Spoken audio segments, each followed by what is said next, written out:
Oke, lanjut ke soal berikutnya. Batang homogen bermassa M diikat dengan tali-tali A dan B setimbang pada posisi seperti pada gambar dengan tali B horizontal.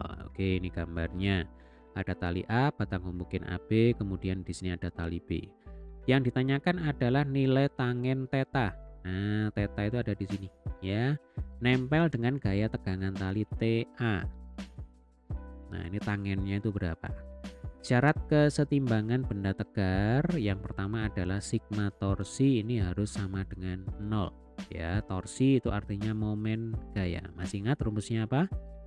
Tentu masih ingat ya. Jadi yang namanya torsi atau momen gaya itu rumus dasarnya adalah R kali F kali sin theta.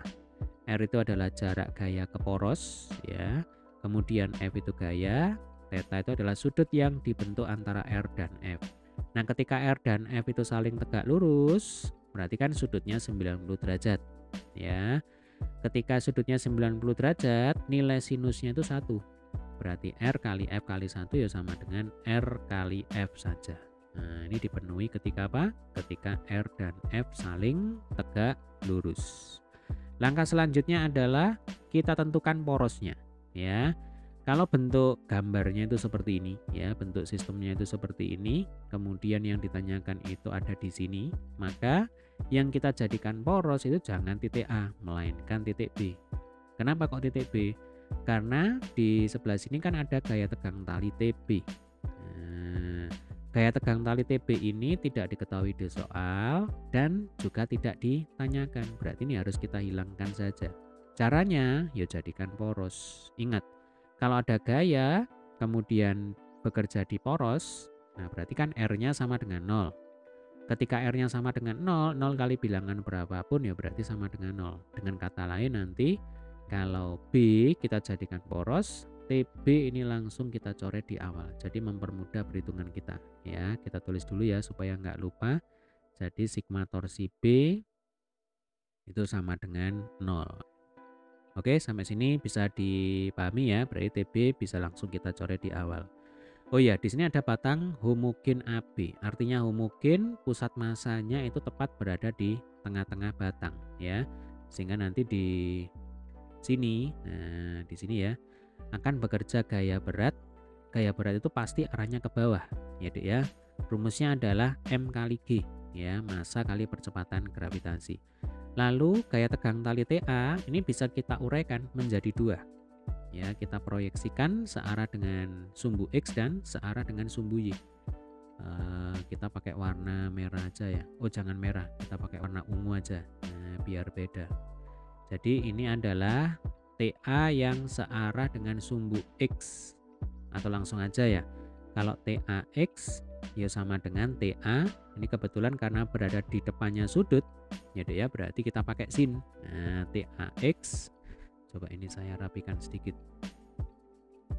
Jadi nanti di sini ada TAX itu sama dengan TA sin theta. Kemudian yang di sini, nah ini kan TA yang searah dengan sumbu Y. Ya Dek ya, berarti TAY. Nah, kalau ini sin ya berarti di sini cos, kan simple. Jadi TA dikalikan dengan cos theta. Oke, berarti ada 3 gaya. Ini gaya pertama, gaya kedua, dan gaya ketiga.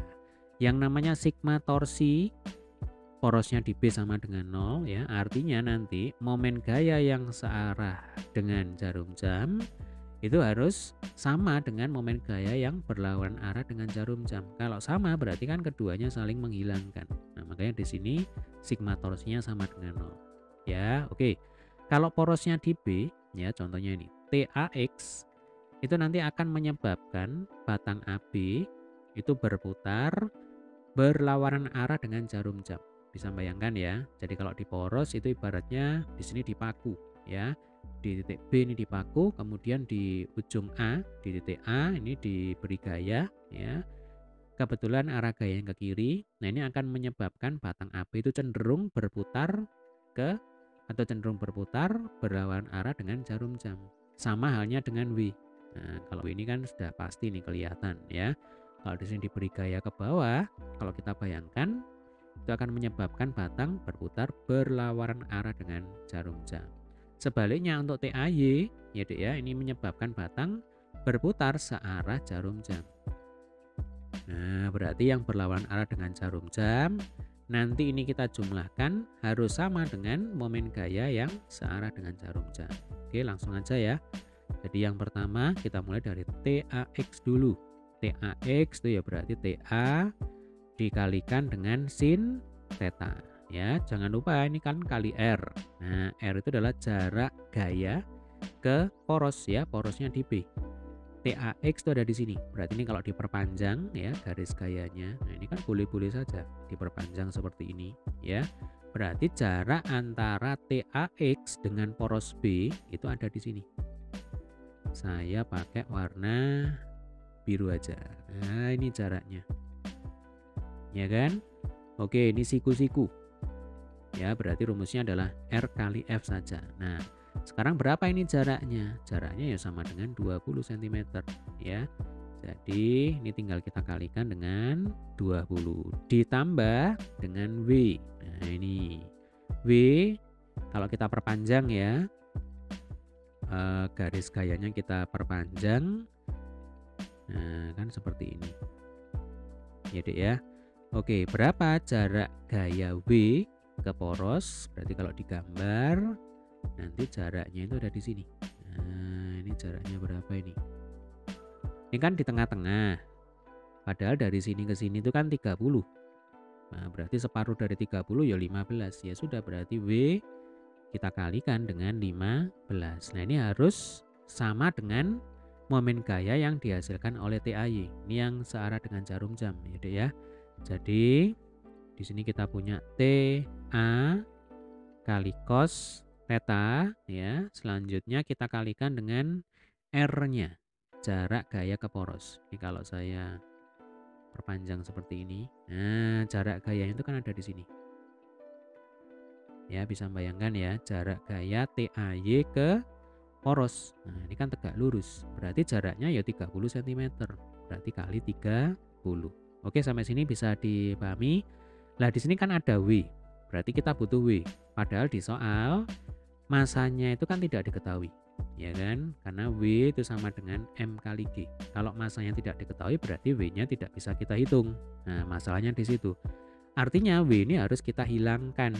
Ya, caranya bagaimana? Ya gampang, kita gunakan syarat kesetimbangan yang lain, yaitu sigma Fx sama dengan 0 ya, resultan gaya searah dengan sumbu X itu harus sama dengan 0, dan sigma Fy ini sama dengan 0. Yang kita gunakan yang mana? Yang kita gunakan adalah sigma Fy sama dengan 0. Kenapa? Karena W ini bekerja searah dengan sumbu Y ya. Jadi kalau sigma Fy sama dengan 0 itu kan artinya gaya ke atas harus sama dengan gaya ke bawah. Nah, kebetulan ini gaya ke bawahnya hanya W saja ya. Kemudian gaya ke atasnya itu hanya TAY saja. Ya sudah, berarti langsung aja ini. Gaya ke bawah W ya itu sama dengan gaya ke atas TAY. Nah, TAY-nya kan TA cos theta. Artinya W nanti bisa kita ganti dengan TA kali cos theta. Oke, sampai sini bisa dipahami ya. Baik, ini tinggal ditulis ulang. TA kali sin theta kali 20 ditambah W ya. Jadi W ini, nah W yang ini ya, adik-adik ganti dengan yang ini. Katanya kan W sama dengan TA cos theta. Nah, kita tulis apa adanya di sini. Berarti TA kali cos theta kali 15 sama dengan TA kali cos theta kali 30. Nah, kalau sudah seperti ini berarti TA-nya kan bisa dicoret, disederhanakan. Nah, ya paham ya sampai sini ya. Kemudian di sini ada cos theta kali 15 di ruas kiri, di ruas kanan ada cos theta kali 30. Yuk ini kita pindah ke kanan aja ya, kita satukan ya supaya jadi satu ini yang sama-sama ada cosnya. Jadi yang ruas kiri jadinya adalah sin theta ya Dek ya kali 20 sama dengan cos theta ya kali 30 dikurangi cos theta kali 15 ya. Jadi perhatikan di sini yang dikalikan 20 itu bukan tetanya, ya, melainkan sin teta. Ini satu kesatuan dikalikan dengan 20. Demikian juga yang ini ya. Jadi yang dikalikan 30 itu bukan tetanya saja, melainkan satu kesatuan ini cos teta kali 30. Ini juga ya. Oke, cos teta kali 30 dikurangi cos teta kali 15 ya sama dengan berapa? 15 cos teta. Ya ibaratnya begini, 30 bakso dikurangi 15 bakso, hasilnya ya 15 bakso. 30 cos theta dikurangi 15 cos theta ya sama dengan 15 cos theta. Ya gampang ya. Oke, ini tinggal ditulis ulang. Sin theta kali 20.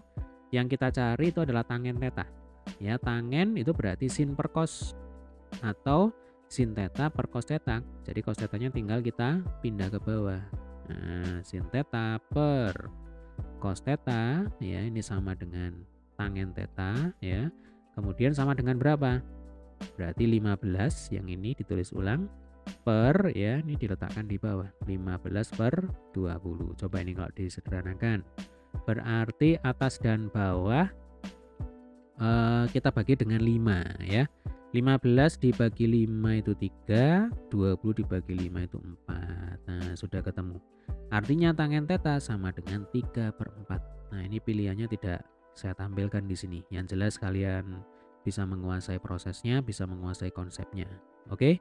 Baik, jadi jawaban untuk soal kita kali ini yang benar adalah tangen theta sama dengan 3/4. Silakan kalau ada pertanyaan, ya ada kesulitan yang perlu kalian sampaikan, nah tulislah di kolom komentar. Semoga video ini bermanfaat ya, semoga sukses yang mengikuti ujian tahun ini. Tetap semangat, sampai ketemu di video pembahasan soal berikutnya.